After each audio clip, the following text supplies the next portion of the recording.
Hello friends, कैसे हैं आप सब। आई होप अच्छे होंगे, पढ़ रहे होंगे, स्वस्थ होंगे। और हम पढ़ रहे थे कॉम्प्लेक्स नंबर में हमने लास्ट क्लास में किया है, पोलर फॉर्म किया है। उसके बाद हम आइलर फॉर्म भी साथ साथ देख ही लेते हैं, ताकि जब भी हमें क्वेश्चन में ज़रूरी पड़े तो आइलर फॉर्म से क्या है कि क्वेश्चन थोड़ा आसान बन जाता है। तो चलिए, सबसे पहले हमने पढ़ा है कॉम्प्लेक्स नंबर में अलजेब्रिक फॉर्म पढ़ी है, जो कि z equal to x plus i y होती है। पोलर फॉर्म हमने लास्ट क्लास में पढ़ी थी, z equal to r cos theta plus I sine theta होता है। और अब हम देखने वाले हैं आइलर फॉर्म या फिर एक्सपोनेंशियल फॉर्म। यदि हमारे पास z equal to x plus i y है तो हम उसको पोलर फॉर्म में लिखते हैं, z equal to r cos theta plus I sine theta लिखते हैं। बट यहाँ पे जो आइलर मैथमेटिशियन हुए थे, उन्होंने ये बताया कि जो कोस थीटा प्लस आई साइन थीटा है उसको हम e की पावर आई थीटा के रूप में लिख सकते हैं। इसका जो प्रूफ है वो अभी हमारे यहाँ काम का नहीं है, बट हायर एजुकेशन जैसे हम बीएससी का पढ़ेंगे तो वहाँ पे ये सारी चीज़ें हम देखेंगे। तो यहाँ तक आप इतना ही याद रखिए कि cos theta plus I sine theta equal to हमारा e की पावर आई थीटा होता है। और यदि cos theta minus i sine theta होता है तो वो होता है e की पावर माइनस आई थीटा होता है। तो इस प्रकार से हम जो आइलर फॉर्म है या एक्सपोनेंशियल फॉर्म है उसमें कैसे चेंज कर सकते हैं, क्योंकि पोलर फॉर्म हमारे पास होती है z equal to r cos theta plus I sine theta होती है। और आइलर ने बताया कि जो कोस थीटा है प्लस आई साइन थीटा है उसको हम लिख सकते हैं e की पावर आई थीटा। तो ये हमारी हो गई z equal to r e की पावर आई थीटा, जो है वो आइलर फॉर्म है, या फिर हम इसको बोल सकते हैं exponential form of complex number. अब इसी प्रकार हमारे पास एक क्वांटिटी आएगी e की power i pi equal to होगा -1, या फिर हम e की power i pi plus 1 equal to 0 लिख सकते हैं। आई होप आपको ये जानकारी पसंद आई होगी। तो चलिए नेक्स्ट, अब हम चलने वाले हैं प्रैक्टिस क्वेश्चन पे। तो क्वेश्चन है हमारा, ये यूपी टीजीटी में आया हुआ है 2019 में। The polar form of -1 minus under root -3 is. But अब इसको देखिए, कन्फ्यूज मत होइएगा कि अरे ये तो कॉम्प्लेक्स नंबर ही नहीं है। तो यहाँ ध्यान से देखिए, अंडरूट के अंदर हमें -3 मिला है, तो इसको हम लिख सकते हैं -1 इंटू 3। और -1 का जो अंडरूट होता है वो होता है हमारे पास आइटा।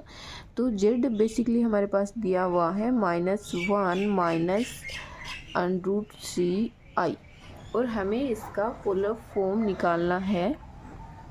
तो देखिए, सबसे पहले हमें चाहिए होगा mod of z equal to हमारा होता है r। तो यहाँ से ये होगा 3 का स्क्वायर, सॉरी 1 का स्क्वायर 1 प्लस √3 का स्क्वायर होगा 3 होल, और अंडरूट हमारे पास आएगा r इक्वल टू होगा 2। r इक्वल टू 2 हो गया। उसके बाद हमें चाहिए है theta, means argument of z चाहिए है, और ये होगा 10 inverse mode of y upon x √3/1, और √3/1 ये होगा हमारे पास थीटा इक्वल टू हो जाएगा π/3। बट ये देखिए कि -1 और -√3 जो है वो कौन से क्वाड्रेंट में लाई करता है। तो यहाँ पे ये होगा क्योंकि थीटा बिलोंग करेगा हमारे पास थर्ड क्वाड्रेंट में। थर्ड क्वाड्रेंट में लाई कर रहा है, तो यहाँ पे हमारे पास जो आर्ग्यूमेंट ऑफ z होगा वो क्या होगा, -π प्लस थीटा होगा, या फिर -π माइनस थीटा हम इसको लिख सकते हैं। तो ये हो जाएगा π माइनस π/3। यदि हम निकालेंगे तो ये हो जाएगा -2π/3। इसका मतलब है आर्ग्यूमेंट ऑफ z अर्थात थीटा की वैल्यू जो आई है वो आई है हमारे पास -2π/3। तो क्या अब हम इसको पोलर फॉर्म में कन्वर्ट कर सकते हैं। तो पोलर फॉर्म हमारी होती है z equal to r cos theta plus r iota r sine theta, और यहाँ से हम इसको लिखेंगे, r बाहर कॉमन लेंगे, r की वैल्यू है हमारी 2, और ये हो जाएगा कोस -2π/3 प्लस आई साइन -2π/3। ये हो गया जो क्वेश्चन दिया हुआ था उसका कॉम्प्लेक्स नंबर, जो उसका पोलर फॉर्म में कन्वर्ट। तो उम्मीद है आपको क्वेश्चन समझ आया होगा। पोलर फॉर्म ज़्यादा हार्ड नहीं है, बेसिकली हमें थोड़ा सा समझ हो आर्ग्यूमेंट की और मॉड्यूलस की, या फिर हम उसको आराम से कर सकते हैं। 1+i का यदि हमें पोलर फॉर्म निकालना हो तो सबसे पहले हमें दे रखा है z=1+i और मोड ऑफ z होता है r, और ये हो जाएगा √2, और थीटा यदि हम निकालना चाहें आर्ग्यूमेंट ऑफ z जो होगा वो होगा x भी ग्रेटर देन 0 है, y भी ग्रेटर देन 0 है, तो ये हमारा हो जाएगा tan−1 =π/4 ही रहने वाला है। तो इसका पोलर फॉर्म हो जाएगा z=r√2 है, और ये हो जाएगा cos π/4 प्लस i sin π/4। एक बार फिर से देख लीजिए, 1+i है, इसका मोड हमारे पास आएगा √2, आर्ग्यूमेंट ऑफ z है वो π/4 है, और ये हो गया z=√2 cos π/4 plus i sin π/4, इसका पोलर फॉर्म हो गया। उम्मीद है क्वेश्चन आपको समझ आया होगा। चलिए नेक्स्ट क्वेश्चन देखते हैं। नेक्स्ट क्वेश्चन है 1+i/1 - का ध्रुवीय रूप या पोलर फॉर्म हमें फाइंड करनी है। तो सबसे पहले हम इसको स्टैंडर्ड फॉर्म में चेंज करने वाले हैं, और उसके बाद में आर्ग्यूमेंट ऑफ z और r यानी मॉड्यूलस ऑफ z निकाल के हम इसको पोलर फॉर्म में चेंज करेंगे। तो यहाँ से देखिए, ये हमें z दिया हुआ है 1+i/1 - i, या फिर इसको हम रेशनलाइजेशन करें तो ये होगा 1+i/1+i, 1+i का होल स्क्वायर हो जाएगा, और होल स्क्वायर ओपन करेंगे तो इसकी वैल्यू होगी 2, और नीचे भी हो जाएगा 2। तो ये आया है हमारे पास z=i, और हमें i का जो है पोलर फॉर्म में चेंज करना है। तो यहाँ से सबसे पहले हम निकालने वाले हैं मोड ऑफ z=r जो कि 1 आएगा। उसके बाद में हम निकालेंगे आर्ग्यूमेंट ऑफ z जो कि हमारे पास प्योर इमेजिनरी नंबर है और ग्रेटर देन 0 है, तो इसका हमारे पास आर्ग्यूमेंट हो जाएगा π/2। तो इसकी पोलर फॉर्म हमारे पास आएगी z=r1 × cos π/2 plus i sin π/2। ये हो गई z=i की polar form. z=1 × cos π/2 plus i sin π/2। cos π/2 की वैल्यू होती है 0, तो हम इसको i sin π/2 भी लिख सकते हैं। नेक्स्ट क्वेश्चन है 1+2i/1 - 3i का ध्रुवीय रूप हमें निकालना है, पोलर फॉर्म निकालनी है। हम इसको इसी प्रकार से करने वाले हैं। सबसे पहले हम z स्टैंडर्ड फॉर्म में चेंज करने वाले हैं, तो ये हो जाएगा 1+2i/1 - 3i × 1+3i/1 + 3i।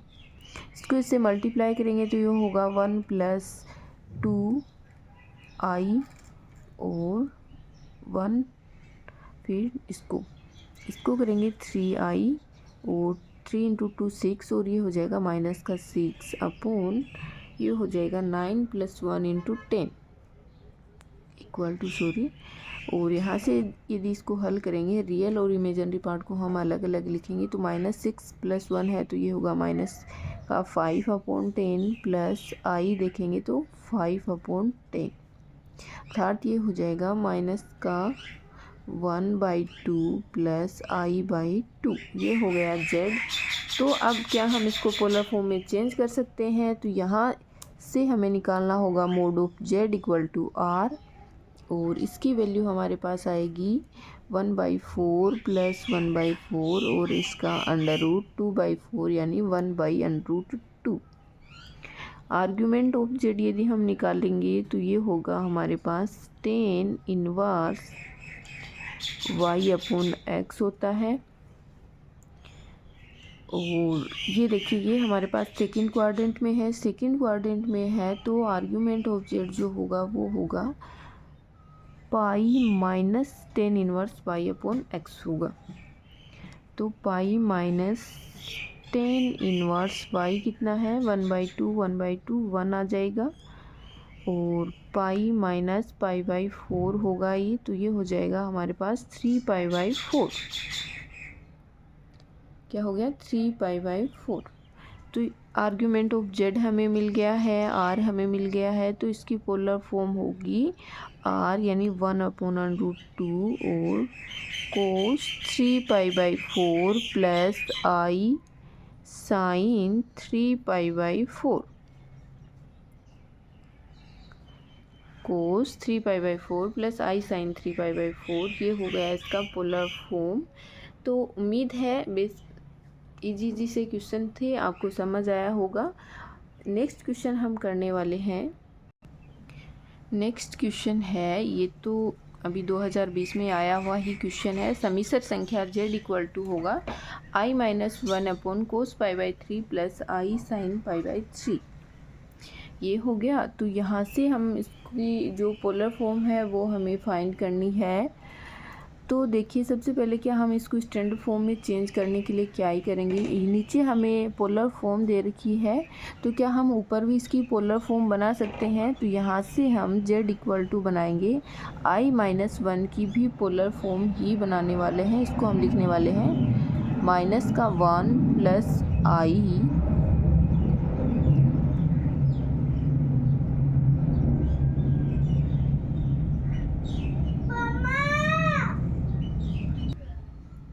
ये देखिए हम इसको इधर अलग से चेंज कर लेते हैं। इसको हम मानते हैं z1 इक्वल टू है हमारे पास -1 प्लस आई है, तो मोड ऑफ z1 होगा 1 का स्क्वायर √2 होगा। और यदि हम आर्ग्यूमेंट ऑफ z देखना चाहें, आर्ग्यूमेंट ऑफ z देखेंगे तो ये जो संख्या हमें दे रखी है ये हमारे पास सेकंड क्वाड्रेंट में है। सेकंड क्वाड्रेंट में हमारे पास आर्ग्यूमेंट ऑफ z होता है पाई माइनस थीटा, यानी थीटा हमारा होगा tan inverse mode of y/x। यहाँ से पाई माइनस tan इनवर्स 1/1 हो जाएगा 1, और ये होगा पाई माइनस π/4 इक्वल टू 3π/4। तो हम z1 का जो है पोलर फॉर्म क्या लिख सकते हैं, ये होगा √2 इंटू कोस 3π/4 प्लस आई साइन 3π/4। तो यहाँ हमने इसको रख दिया है, z इक्वल टू हो गया √2 इंटू कोस 3π/4 प्लस आई साइन 3π/4 अपॉन में हमारे पास है कोस π/3 प्लस आई साइन π/3। तो क्या हम इसको आयलर फॉर्म में चेंज कर सकते हैं, क्योंकि थोड़ा ऊपर नीचे करना आसान हो जाएगा, या फिर हम इसको इसके कॉन्जुगेट से लेकर ऊपर नीचे मल्टीप्लाई करेंगे तो थोड़ा लेंथी क्वेश्चन हमारे पास बन जाएगा ये। तो आयलर फॉर्म में हम इसको चेंज करेंगे तो थोड़ा इजी हो जाएगा। ये हमारे पास होगा √2 e की पावर आई 3π/4 अपॉन e की पावर आई π/3। ये हो गया। e की पावर को हम एक साथ करके रखेंगे तो ये होगा √2 इंटू ई की पावर आई 3π/4 माइनस π/3, और यहाँ से आगे इसको हल करेंगे तो ये होगा √2 ई की पावर आई। इसको घटाएंगे तो ये हमारे पास हो जाएगा 3 × 3 9, 9 - 4 यानी 5π/12 हो जाएगा। तो ये z हमारे पास क्या आया है, z इक्वल टू हो गया √2 इंटू ई की पावर आई इंटू 5π/12। तो क्या हम इसको फिर से पोलर फॉर्म में कन्वर्ट कर सकते हैं। तो यहाँ से हम देखने वाले हैं कि √r इंटू ई की पावर आई थीटा के रूप में हमारे पास वैल्यू आई है, तो इसको हम पोलर फॉर्म में चेंज कर ही सकते हैं। तो हम इसको लिख सकते हैं z इक्वल टू √2 हमारा हो जाएगा r, और ये हो जाएगा कोस 5/12 प्लस आई साइन 5/12 √2 कोस 5/12 प्लस आई साइन 5/12। ये हमारा हो गया है z इक्वल टू, इसकी पोलर फॉर्म हो गई है जो भी क्वेश्चन हमें दिया हुआ है। तो उम्मीद है आपको क्वेश्चन समझ आया होगा। चलिए नेक्स्ट क्वेश्चन देखते हैं। ये हमारे पास आया हुआ है सी एग्ज़ाम में 2018 में। द्विघात समीकरण z² plus 2z plus 4 equal 0 की एक मूल का हमें पोलर फॉर्म निकालनी है। एक हमें क्वाड्रेटिक इक्वेशन दे रखी है z² plus 2z plus 4 equal 0 की एक मूल का हमें पोलर फॉर्म निकालनी है। तो सबसे पहले हम इसके मूल निकालने वाले हैं। तो देखिए ये हमारे पास है z² plus 2z plus 4 equal to 0 है। तो इसके हम z इक्वल टू हमारे पास आएगा माइनस का 2 plus minus √4 minus 16 upon 2a into 2। इसको हमने निकाला है क्वाड्रेटिक इक्वेशन का जो श्रीधराचार्य फॉर्मूला होगा वो। तो क्वाड्रेटिक इक्वेशन हमने लास्ट क्लास में मतलब पिछले पूरा का पूरा टॉपिक हमने बहुत अच्छे से पढ़ लिया है। तो यदि आपने इसको नहीं देखा है तो प्लीज़ जाके एक बार आप उसको भी देखिएगा। तो यहाँ से ये है minus b plus minus √b² minus 4ac upon 2a इसका फॉर्मूला होता है और उसके अकॉर्डिंग हमने z की वैल्यू फाइंड करी है। तो z इक्वल टू हमारा आया है। इसको आगे और हल करेंगे तो ये होगा -1 प्लस माइनस √3i। 2 से 2 कैंसिल हो जाएगा, एक 2 यहाँ से भी हम बाहर लेने वाले हैं सॉरी। तो यहाँ पे हमारे पास z इक्वल टू आया है -1 प्लस माइनस √3i। तो हमारे पास 2 रूट आए हैं तो और हमें निकालना है एक ही रूट का पोलर फॉर्म निकालना है। तो हम किसी भी रूट का निकाल सकते हैं। तो सबसे पहले हम देखते हैं z1 इक्वल टू हमारे पास -1 प्लस √3i और मोड ऑफ z1 हमारे पास जो होगा वो 3 + 1 यानी 4 का अंडर हो जाएगा 2 हो जाएगा। और थीटा यदि निकालने वाले हैं तो वो होगा tan inverse y upon x यानी √3/1 इक्वल टू हो जाएगा π/3। बट -1 प्लस √3 है तो आर्ग्यूमेंट ऑफ z जो होगा वो होगा पाई माइनस π/3 अर्थात 2π/3। तो यहाँ से हम इसको लिख सकते हैं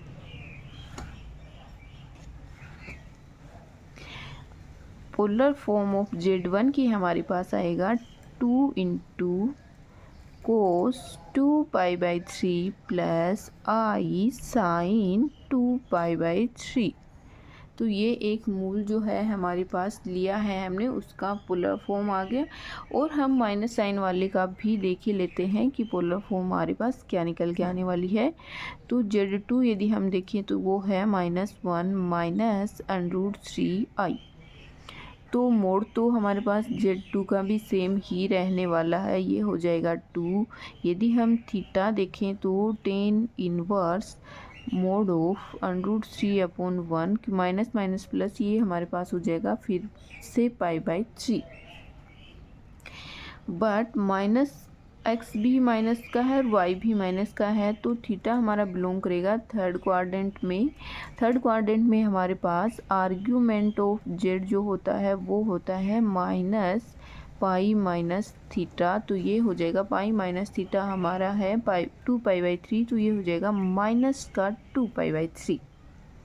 तो यहाँ से हमारे पास z2 का जो पोलर फॉर्म है वो आने वाली है 2 × cos माइनस का 2π/3 थीटा है और प्लस i sin माइनस 2π/3। ये इसकी पोलर फॉर्म हो गई है। उम्मीद है आपको क्वेश्चन समझ आया होगा। एक बार फिर से देख लीजिए, हमें एक क्वाड्रेटिक इक्वेशन दी हुई है और क्वाड्रेटिक इक्वेशन में हमें निकालना है इसके रूट फाइंड करने हैं और फिर उस रूट का हमें पोलर फॉर्म निकालनी है। तो ये तो हमें समझ आ गया कि हाँ जो हम रूट निकालने वाले हैं वो हमारे पास कॉम्प्लेक्स आने वाले हैं, तभी हमें कॉम्प्लेक्स में इसका जो निकालना है पोलर फॉर्म निकालनी है। तो हमने दोनों रूट निकाले हैं और फिर दोनों रूट की पोलर फॉर्म निकालनी है। वहाँ से मतलब मोड ऑफ z निकाला है, मोड ऑफ z1 z2 और r की वैल्यू हमने निकाली है जैसे कि हम पोलर फॉर्म में निकालते हैं। तो उम्मीद है आपको ये सारी बातें समझ आई होगी। चलिए नेक्स्ट देखते हैं। क्वेश्चन है Z1, Z2 and Z3, Z4 are two pairs of complex conjugate number हैं। देन हमें निकालना है argument of Z1 upon Z4 plus argument of Z2 upon Z3। तो ये देखिए यहाँ पे हमें दो दो संख्याएं दे रखी हैं, ये एक दूसरे के कॉन्जुगेट हैं, Z3 और Z4 एक दूसरे के कॉन्जुगेट हैं। ये हमें चार कॉम्प्लेक्स नंबर दे रखे हैं, तो क्या हम इसको कोई संख्या लेके कर सकते हैं कि Z1 हमारे पास किस प्रकार की संख्याएं होंगी। तो सबसे पहले हम इसको आयलर फॉर्म में मानते हैं ताकि हमें आगे मतलब कैलकुलेशन करने में थोड़ी आसानी हो जाए कि Z1 हमने मान लिया R1 e की पावर I थीटा 1, Z2 जो होगा इसी प्रकार, क्योंकि Z1 हमने यदि R1 e की पावर I थीटा 1 माना है तो Z2 इसका कॉन्जुगेट है, तो कॉन्जुगेट होगा तो ये होगा R1 e की power minus I theta 1। Conjugate का जो मोड होता है वो तो सेम ही होता है, थीटा जो है मतलब आर्ग्यूमेंट ऑफ Z है वो माइनस का हो जाता है। तो ये हो गया Z3 इक्वल टू हमने मान लिया R2 e की पावर I थीटा 2, जिससे हमारे पास Z4 यानी इसका कॉन्जुगेट जो आने वाला है वो होगा R2 इंटू ई की पावर माइनस I थीटा 2। ये हो गया। अब हमसे पूछा क्या है कि Z1 अपॉन Z4 और Z3 अपॉन Z4 का हमें आर्ग्यूमेंट निकालना और फिर उनका ऐड करके हमें बताना है। तो सबसे पहले हम Z1 अपॉन Z4 निकालने वाले हैं। Z1 अपॉन Z4 हमारे पास आएगा R1 अपॉन R2 ई की पावर I थीटा 1, और ये माइनस है, माइनस माइनस ऊपर आएगा तो ये प्लस में हो जाएगा, I थीटा 2 इक्वल टू आएगा R1 अपॉन R2 ई की power I into theta 1 plus theta 2। ये हो गया हमारे पास Z1 अपॉन Z4 हो गया। अब हमें निकालना है Z2 अपॉन Z3। Z2 है हमारा R1 e की पावर माइनस I थीटा 1, और Z3 है R2 e की पावर I थीटा 2। यहाँ से हमें मिलने वाला है R1 अपॉन R2 e की पावर माइनस, हमने बाहर ले लिया कि ये ऊपर आएगा तो ये भी माइनस का हो जाएगा, माइनस का I ये हो जाएगा थीटा 1 प्लस थीटा 2। अब ये देखिए ये हमारे पास आया Z1 अपॉन Z4 आया है R1 अपॉन R2 ई की power I theta 1 plus theta 2, और ये आया है R1 अपॉन R2 ई की power minus I theta 1 plus theta 2। और हमने आर्ग्यूमेंट की प्रॉपर्टी में पढ़ा था ये यहाँ पे से ओनली थीटा चेंज हो रहा है, इसका मतलब है Z1 अपॉन Z4 और Z2 अपॉन Z3 भी एक दूसरे की कॉन्जुगेट ही हैं। इसका मतलब है कॉन्जुगेट है, इसका मतलब इनका जो थीटा है आर्ग्यूमेंट है सिर्फ उसका साइन ही चेंज हमारे पास होने वाला है, और यदि हम इन दोनों का ऐड करेंगे तो हमारे पास 0 आने वाला है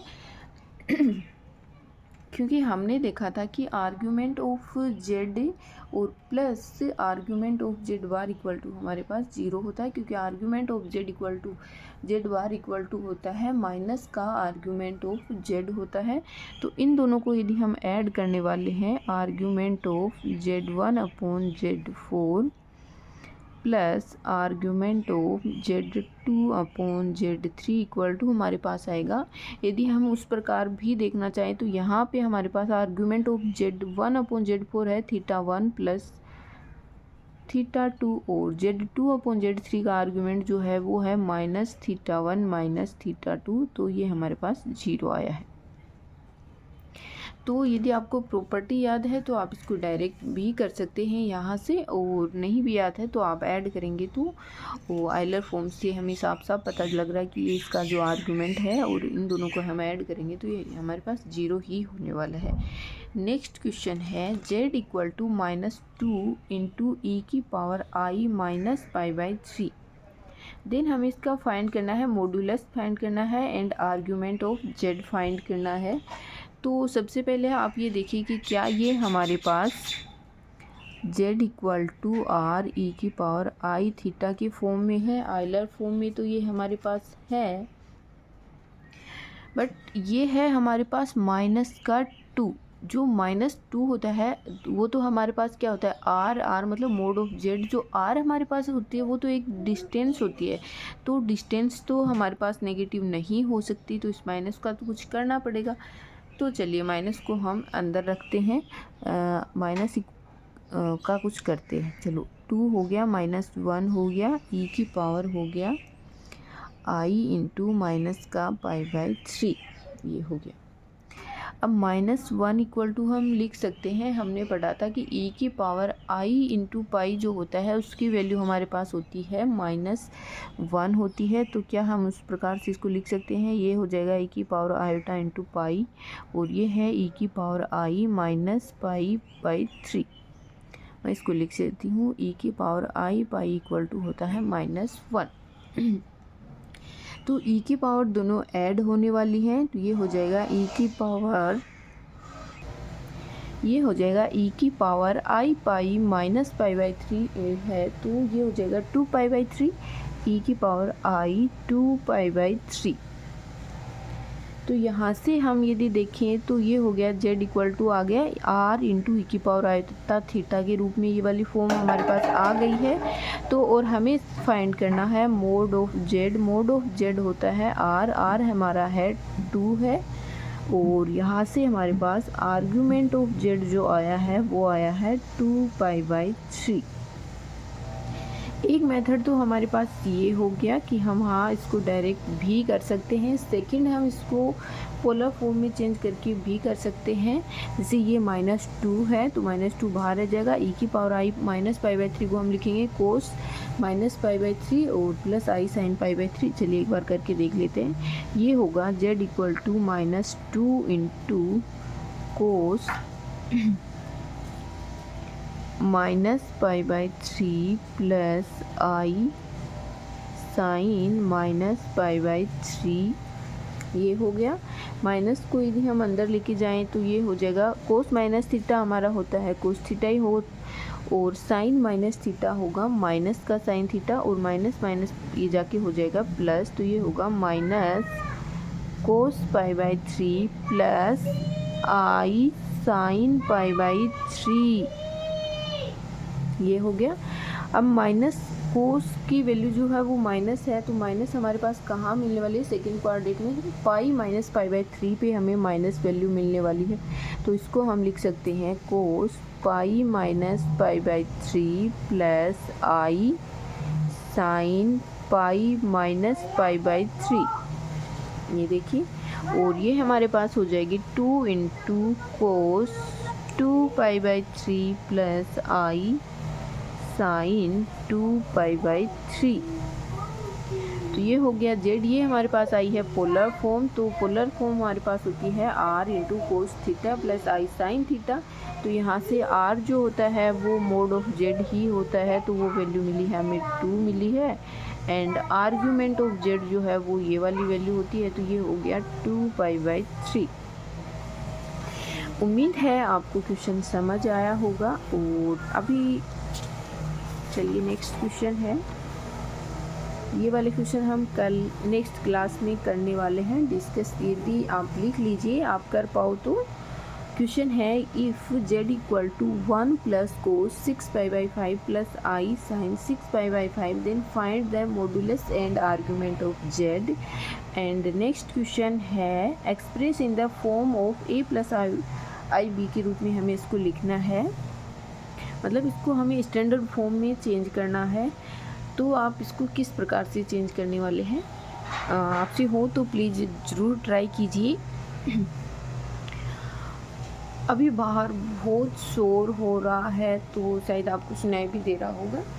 तो हम नेक्स्ट क्लास में ये सब पढ़ने वाले हैं। यहाँ तक देखने के लिए, बने रहने के लिए आपका बहुत बहुत शुक्रिया। अगर वीडियो अच्छी लगी हो तो प्लीज़ लाइक कीजिए, शेयर कीजिए, सब्सक्राइब कीजिए। मिलते हैं नेक्स्ट क्लास में, तब तक के लिए थैंक यू।